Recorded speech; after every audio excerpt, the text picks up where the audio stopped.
Hey, ladies and gentlemen, how we doing this morning?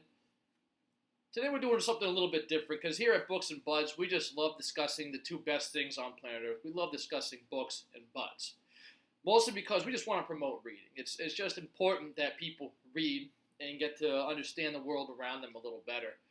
So I mostly talk about fiction books. I dove into one nonfiction book.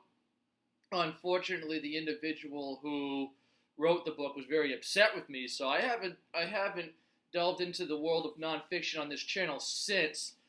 But I plan on getting back to it. I recently picked up a book by Jordan Peterson. It's called 12 Rules for Life. I'll be getting into that one too.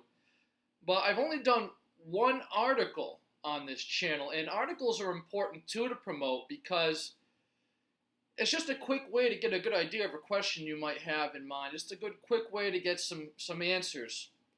So today on the Write Askew Facebook page, Rhetoric Askew is the publishing house that I write for.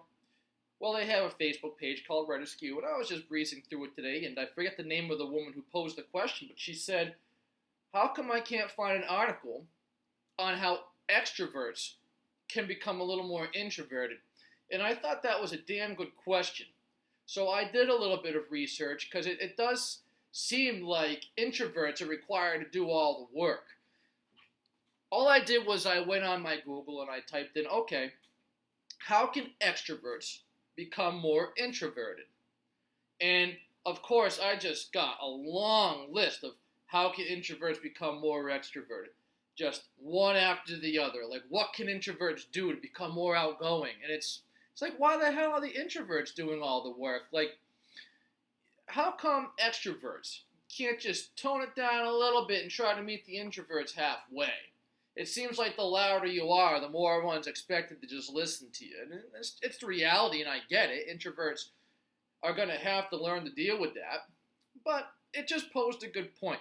So I did, after about a minute or so of scrolling and scrolling and scrolling, I did find one article by a woman named Sophia Dembling at the Introverts Corner. So I'm going to leave a link to that article, but I just put down her, after reading it, I put down her 8 points, and I figured I'd go through them real quick with you guys, because I started off in life very introverted. I was quiet. I've always been a bookworm, stuck in my own head. And I remember in junior high, a good friend of mine had told me that some of his friends felt that I was boring and didn't really want him bringing me around because I just didn't talk at all. I was very quiet and reserved. So I had to learn to be a little more extroverted. But again, here we go. What about the introverts? How can these people that are too loud and don't listen to the quiet people's opinions, how can they tone it down a little bit so they can also benefit from other people's opinions? Someone who is more of a thinker than a speaker. So the article I found from Sophia Dembling, once again, is Extroverted? Here are some tips on how to be quiet and reflective. So tip number one, read a book for 1 hour. And that right there is the reason I chose to do this show today. I promote books. And one thing about books that I always say over and over again on this channel is the more you read, the more you're going to understand the world around you, whether it be the people or just the different societies that you're surrounded by, the different areas of the world. It's just a great way to understand other people.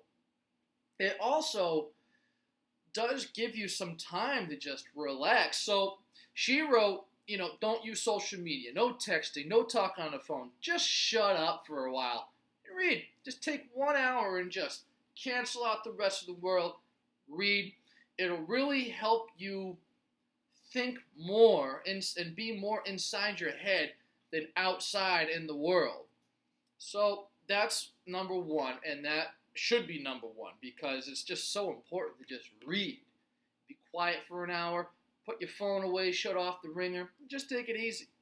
So number two, and I love this one as well. This is another one that I've practiced many times. Take a solo hike. A solo hike, but a quiet hike. Don't have earbuds in. All right? Try to just listen to the birds in the trees. Listen to the wind blow through the trees and rustle those leaves. Listen to your footsteps. Just take in the sound of the leaves crunching beneath your feet. When you're quiet like that, you don't have anybody with you to talk to, you can really take in the sense and just feel the breeze on your skin and maybe the sweat building up. And it's just a great way to just experience the world. Just shut the hell up, go for a quick little hike, and you're going to find that you have some very interesting thoughts that deserve to be explored. But you wouldn't have discovered those thoughts if you were busy yapping it up with somebody. All right. Now we go to number 3, invite a friend to dinner. Now she writes just one. Come prepared with questions and listen as hard as you can. This is also some very good advice on how you can become a little more introverted. Because extroverts just love to talk, especially about themselves. Well, how are you going to know the world around you a little better if you don't take the time to listen? So come prepared with questions. The reason you're going to want to have this one person is so this one person can have your undivided attention. It's going to teach you how to be a better listener. Because this one person, you're going to want to ask them a little bit about their day. You're going to want to ask them a little bit about work, maybe. Ask them a little bit about their background, how they're feeling, blah, blah, blah. And just listen. And you'll see that, we're all pretty much alike. And it'll just help you stop talking about yourself so much because people just don't want to hear that. People want to talk about themselves too. So it's important to let somebody else speak and have their opinion, and that'll also help you maybe either cement your opinions on certain things or get a more well-rounded view on certain things. So when you are out in the world being extroverted and shouting, you'll actually have a better rounded view of what you're talking about rather than just having your tunnel-visioned view of the world as your only talking point. All right, that brings us to eat a meal in a restaurant alone. So I guess number 4 and 5 kind of go together. So I'll just say them both. Number 4, eat a meal in a restaurant alone. Number 5, go to a movie alone. This is something interesting. I was just talking to Patty, who's my girlfriend, who's also done a couple episodes of the show with me. We were just talking about that last night.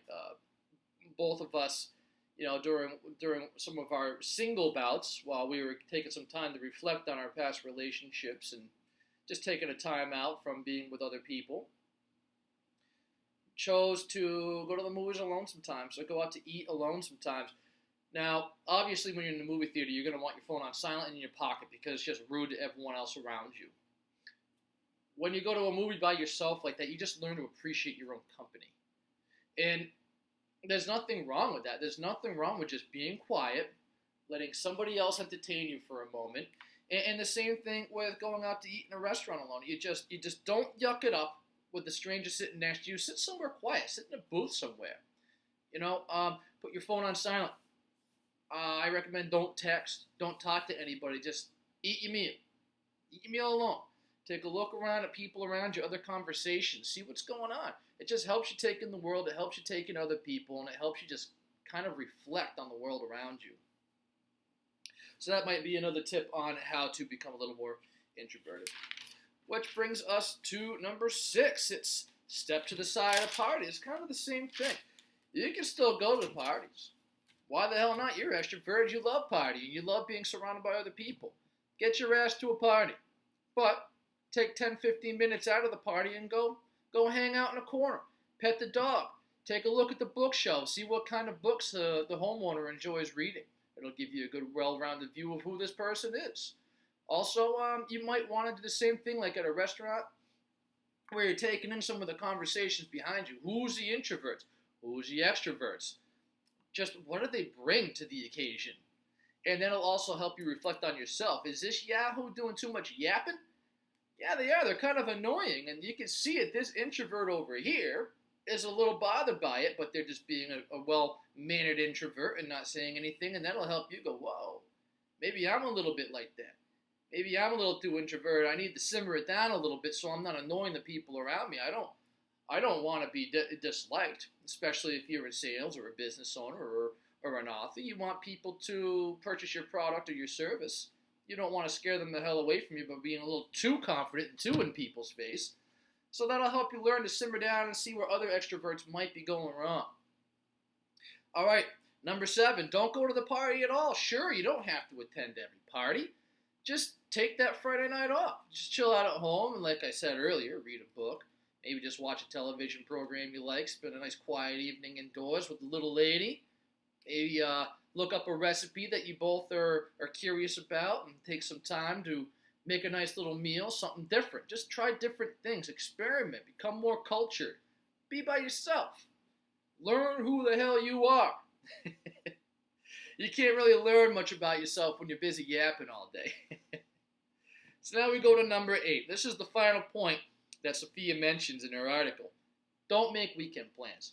Sure, just spend the weekend at home, quietly reading to yourself, quietly watching some programs, maybe catching up on some bills. Just take a whole weekend, 2 entire days, alone by yourself. You're probably going to get bored out of your mind, but you're going to learn a lot about yourself in the process. So that's it. If there's any other tips or suggestions that you guys have on how to become a little more introverted, leave them in the comments below. Once again, I will be leaving a link to this article in the description beneath. And I just value the hell out of you guys tuning into the station because there's a lot of book review channels on YouTube. For some weird reason, you clicked on mine. So thanks a lot for tuning in, everybody. I love the hell out of you. We'll catch you next time.